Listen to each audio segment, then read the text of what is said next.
¿Alguna vez te has preguntado por qué, de un momento a otro, la mala suerte parece ensañarse con una familia entera? ¿Crees que perder el trabajo, el dinero y la tranquilidad es solo una coincidencia? ¿O será el síntoma de que algo invisible, algo oscuro y hambriento, se está alimentando de tu vida? Quédate conmigo hasta el final porque hoy vas a descubrir qué pasa cuando intentas ser feliz en una casa que te quiere ver muerto.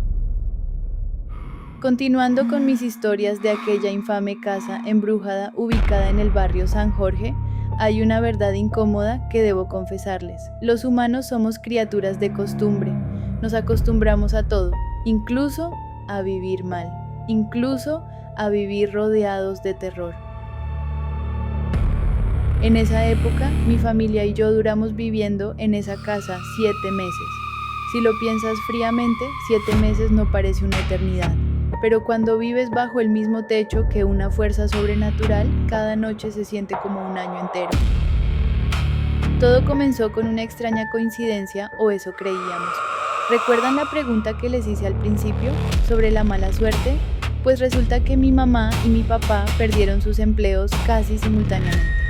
Mi papá, un hombre que toda su vida había trabajado en seguridad y vigilancia, y mi mamá, una operaria de aseo trabajadora y honesta, se quedaron en la calle de la noche a la mañana. ¿Fue el destino o la casa ya estaba empezando a drenar nuestra energía? La casa de San Jorge tenía esa reputación. Todo el que llegaba a vivir allí terminaba en la ruina. Sin embargo, quiero dejar algo claro. Nosotros éramos una familia muy humilde, pero muy noble. A pesar de que la mala suerte había azotado nuestro hogar, la comida nunca faltó. Nunca nos fuimos a dormir con el estómago vacío. Se podría decir que, en medio de esa pobreza y en esa vecindad tan lúgubre, nosotros éramos los que mejor vivíamos. Yo asistía a un colegio público y nunca me faltaron mis cuadernos, ni a mí ni a mi hermano. Pero el ambiente exterior era tenso. Nos acercábamos al año 2000, el famoso Y2K. ¿Se acuerdan de esa histeria colectiva? La gente decía que el mundo se iba a acabar. Y en nuestra vecindad, los vecinos usaban ese miedo global para avivar los misterios de nuestra casa. Decían, en tono de burla pero con los ojos llenos de miedo, en el año 2000, en esta casa sí que se nos va a aparecer el diablo a todos. Aquí vamos a morir. Lo tomábamos a chiste, pero el chiste muy pronto dejaría de dar gracia. Pero aquí surge una nueva duda. Si no hay dinero y no hay trabajo, ¿cómo sobrevive una familia en un entorno tan hostil sin perder la cabeza? Ante la desesperación, mi papá encontró una salida inusual. Él siempre fue un hombre hábil y tenía un don particular. Era excepcionalmente bueno para jugar al póker. En conjunto con unos vecinos, una familia costeña muy alegre, empezaron a jugar cartas como un simple hobby, pero la necesidad tiene cara de perro. Ese hobby rápidamente mutó en apuestas. Mi papá empezó a usar su talento y, seamos honestos, también sus pequeñas trampas y trucos para ganar dinero y traer comida a la casa. La voz se corrió rápido. De a poco, mi padre fue consolidando la fama de ser un gran jugador. Ya no solo jugaban los vecinos de la vecindad, gente de todo el barrio e incluso de otros barrios llegaban a nuestra puerta en la noche para desafiarlo. La situación escaló a un nivel surrealista. El segundo piso de aquella casa embrujada se transformó literalmente en un casino clandestino. Imagínense la escena: humo, ruido, risas fuertes, personas jugando póker, escalera, arrancón, full house. Las apuestas ya no eran de moneditas, hablábamos de 5,000, 10,000, 20,000 y hasta 50,000 pesos sobre la mesa. Mi papá sacaba una de nuestras mesas, la ponía justo en el hall del segundo piso y ahí se armaba la fiesta hasta altas horas de la madrugada. Pero detengámonos un momento en un detalle macabro. ¿Recuerdan dónde estaba ubicada esa mesa? Estaba en el mismo exacto hall donde tiempo atrás se había aparecido la figura del caballo del diablo. Estaban jugando, apostando y riendo sobre terreno maldito. Mientras los adultos jugaban, ¿qué pasaba con los niños? ¿Estábamos a salvo en esa casa llena de extraños? La respuesta es un rotundo no, especialmente yo. Mi mamá siempre le decía a los otros niños, no me pongan a la niña a jugar, ella no. ¿Por qué tanta sobreprotección conmigo? Porque yo tenía un secreto, una vulnerabilidad que las entidades de esa casa olían a kilómetros de distancia. Yo no estaba bautizada. Mis padres eran católicos, pero por alguna razón querían que yo decidiera mi fe cuando fuera adulta. Esa falta de protección espiritual me pasó factura.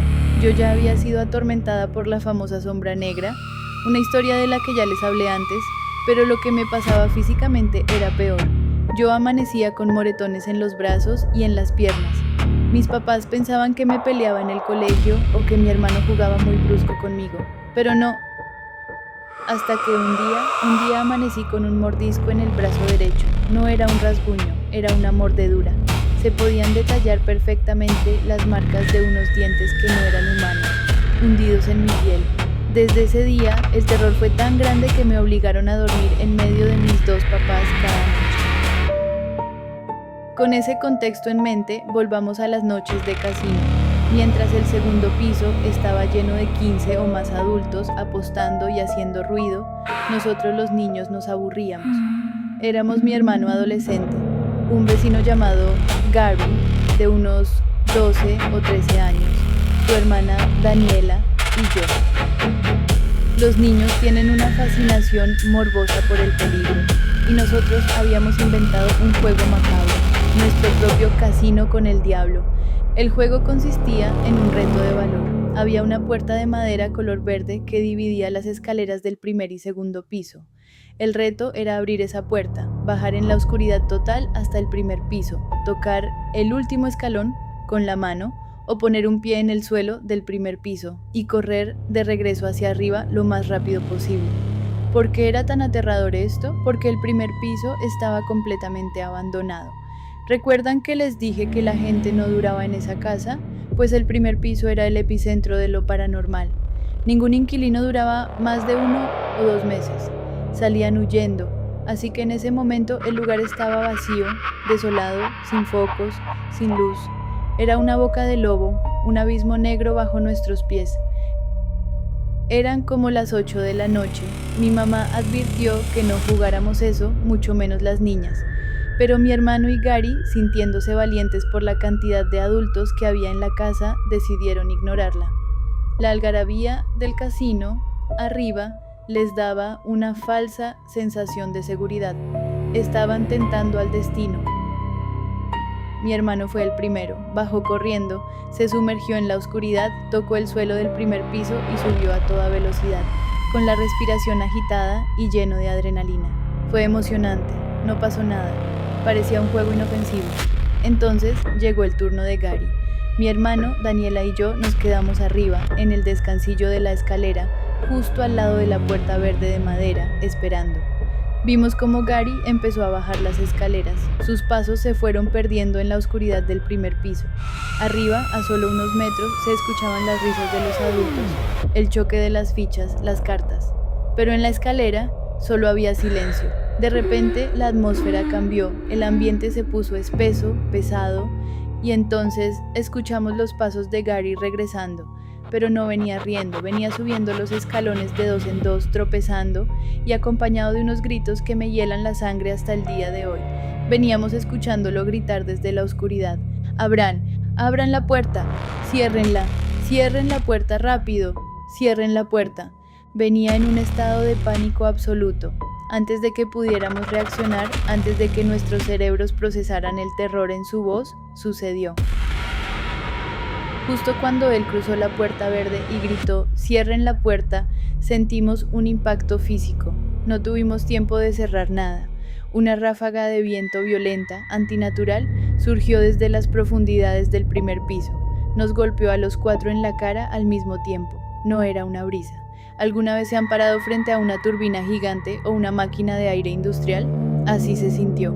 Era un aire helado, con olor a muerte y a encierro que nos empujó hacia atrás. Y justo un microsegundo después de esa ráfaga de aire, lo escuchamos. Desde el fondo del primer piso subió un grito, pero no era un grito humano. Era un rugido estremecedor, monstruoso, que hizo vibrar las paredes de la casa. Fue un sonido cargado de una rabia, de un odio tan puro y tan profundo que no necesitaba palabras. Aunque no gesticulaba ninguna sílaba, todos los que estábamos ahí entendimos el mensaje perfectamente. El grito decía: «¡Lárguense de mi casa!».